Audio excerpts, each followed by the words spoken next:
गणेशाय नमः। आप सबको गणेश चतुर्थी की हार्दिक शुभकामनाएं।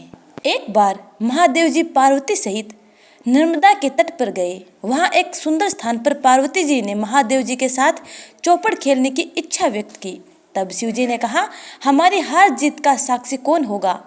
पार्वती जी ने तत्काल वहां की घास के तिनके बटोर कर एक पुतला बनाया और उसमें प्राण प्रतिष्ठा करके उससे कहा, बेटा हम चौपड़ खेलना चाहते हैं, किंतु यहाँ हार जीत का साक्षी कोई नहीं है, अतः खेल के अंत में तुम हमारी हार जीत के साक्षी होकर बताना कि हम में से कौन जीता और कौन हारा।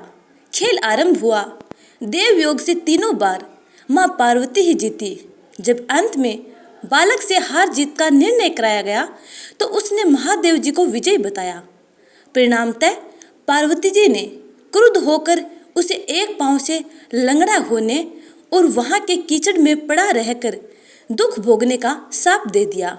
बालक ने विनम्रतापूर्वक कहा, माँ मुझसे अज्ञानवश ऐसा हो गया है।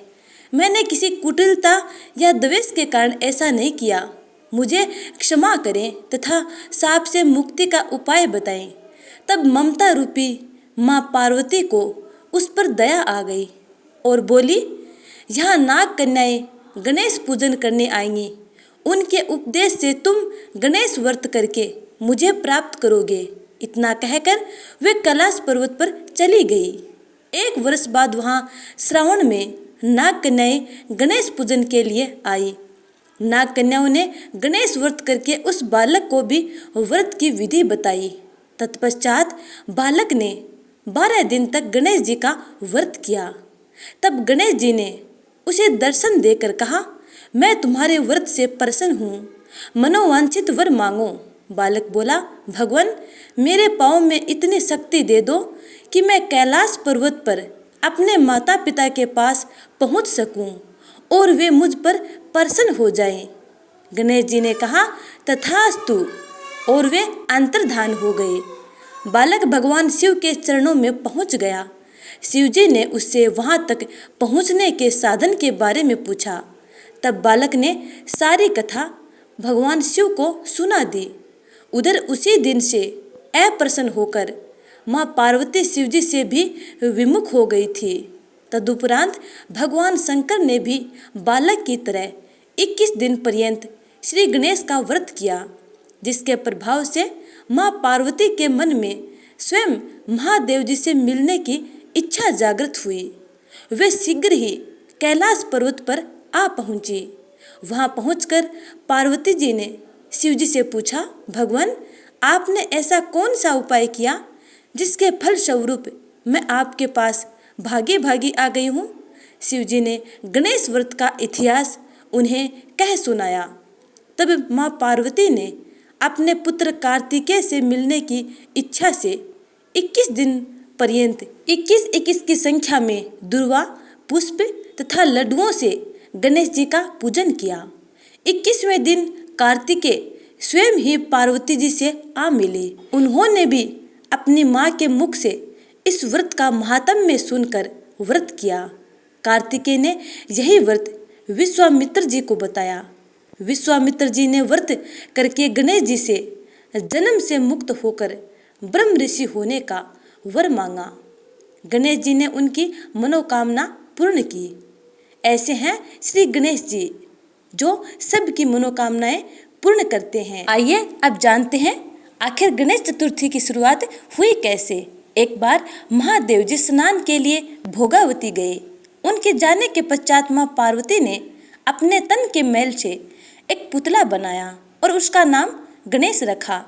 माँ पार्वती ने उससे कहा, हे पुत्र तुम एक मुग्दल लेकर द्वार पर बैठ जाओ, मैं भीतर जाकर स्नान कर रही हूँ। जब तक मैं स्नान न कर लूँ तब तक तुम किसी भी पुरुष को भीतर मत आने देना।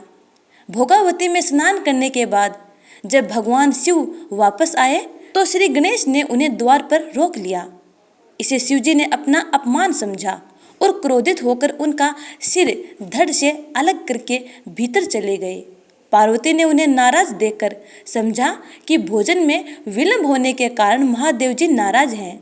इसलिए उन्होंने तत्काल 2 थालियों में भोजन परोसकर भगवान शिव को बुलाया।